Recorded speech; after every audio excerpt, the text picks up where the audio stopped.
Mike, and I want to tell you it's difficult. Can you guys hear me? It's difficult to do what we're doing here because it is so personal, and we're talking about the death of our child. So it's hard to speak to anyone, let alone a group of strangers. Not everybody here's a stranger. So the difficult part for me was to figure out what I wanted to say, what point I wanted to make. I didn't necessarily want to just talk about the terrible experiences we had as Joe was struggling with drug addiction. So what I wanted to do, I don't know how many people have lost someone, how many people know someone that's struggling or struggling themselves.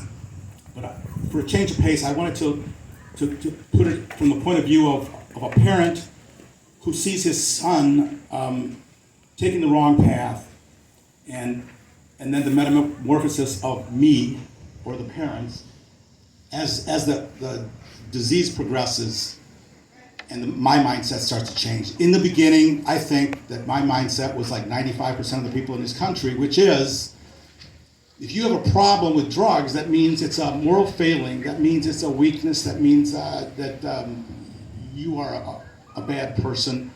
What you need is some discipline. And that was, believe it or not, maybe it's not unbelievable. That was my thinking when we started realizing that Joe was using, past drinking and past marijuana. We figured that was a phase. We started seeing that he was selling drugs. We started seeing that rumors were that he was using other drugs and even heroin, not IV at that time. And so my reaction was to be a tough guy and tell him how terrible this was, and why doesn't he act like a man, do what you got to do, end this, etc. And then he would look at me and as if I was speaking German or something. As time progressed, I started realizing what the ramifications of this drug in his mind was, and how he was no longer really in control of his actions. And I realized at some point that me asking him to roll up his sleeves to find out if I see any track marks, if that was a good approach to a father-son relationship, even during this situation. Little by little, I realized that the only way I was going to have a relationship with my son was to sort of accept the fact that he was using, try to get him into a recovery and detox, which we did over and over again.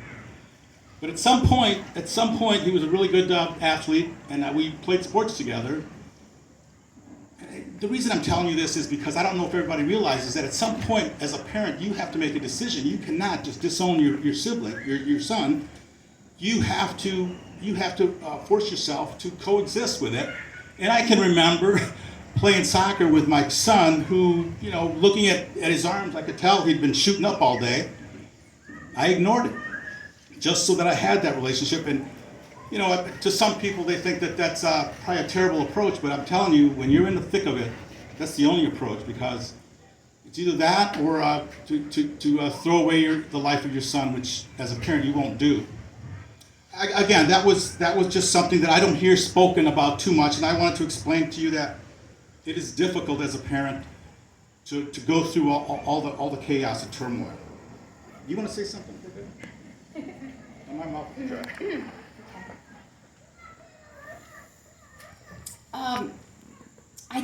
I feel like,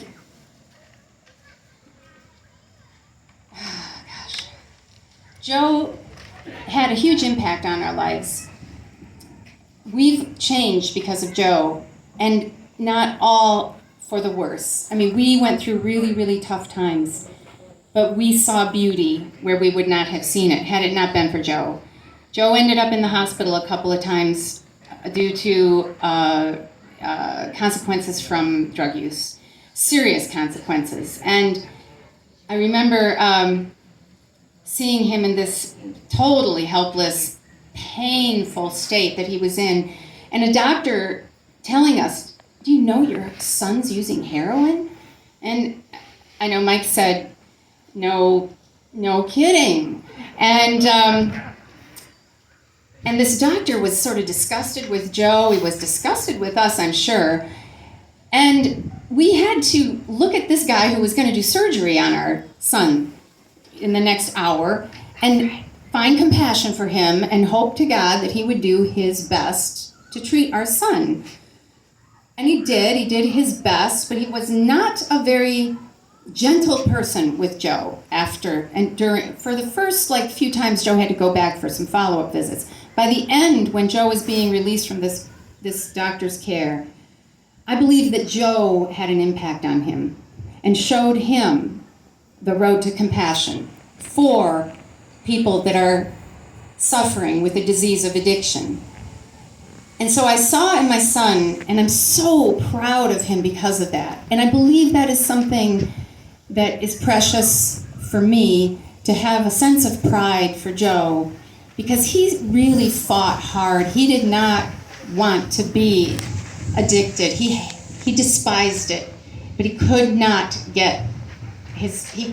just get a grip on his life that did not include using. The other thing was Joe, in the last 6 months of his life, he had a really, really serious infection that required a port being put into his arm, and because of his IV drug use, he would not be allowed to go home.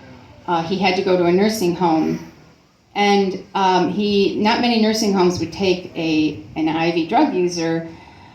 The only one that we could get him into was in Warren, and it was a long ways from home, a long ways from us, and it was also not the Ritz, which he was not accustomed to, but it was pretty rough. I've been in a number of nursing homes over the years with my parents, but Joe went with an upbeat attitude, and he became an integral part of that nursing home. He had to be there for 7 weeks.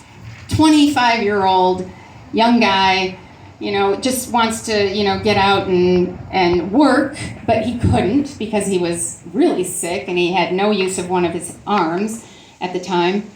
Anyways, when I went to get Joe, when they were releasing him, I was waiting for him at a nurse's station, and nurses came up to me, and they were really sad to see him go. They said whenever anyone needed anything, if Joe was in the hall, he'd stop and help them. If someone's light was on and they weren't getting help, he'd come out and flag somebody down. He was he was that way though. He reached out and he wanted so badly to be the advocate for folks that maybe could not advocate for themselves and help people that maybe weren't able to help themselves. But there was a gentleman that I had seen there over the weeks that he'd been in this nursing home, and that I'd seen when I'd come to visit, a fellow that was not able to move without the help of a wheelchair. And he wasn't able to speak very well. But he came up to Joe, he rolled himself up. I saw him coming and Joe saw him. And he got right up to Joe and he just did his best to converse with Joe, which was difficult. He was having a lot of difficulty. And Joe looked down at him and he asked him, what'd you say? And the fellow said what he said again, which was incomprehensible. And Joe said, do you want a hug? And this fellow was, he was dirty, he was, drooling, and he was what he was, which was everything I believe that exists in beauty. He was simply vulnerable, and he was simply himself. And Joe, without a second thought, just reached down in there and gave him this giant hug and held this man for a moment. And again, pride. And I just think there's so many people that are struggling, that because of their struggle, they develop this compassion and non-judgment and open-heartedness that maybe is not always the best for their own recovery, but I believe they help us all see beauty. And hopefully we can keep our eyes open to that and our hearts, and not be afraid to reach out to someone that maybe doesn't look so nice or speak very well, or isn't, someone we're completely comfortable with, and just acknowledge them. I think acknowledging And noticing folks is really important. Mike? Something positive.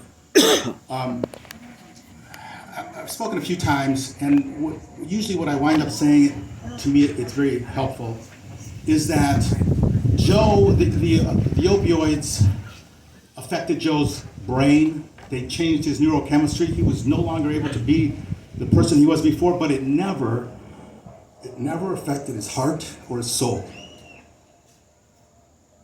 So like Lisa was saying, to us, this young man who was going through so much turmoil, in the end, he was such a good person, he was such a loving person, and he had more love and more kindness and compassion in him than most people do. That's all I want to say.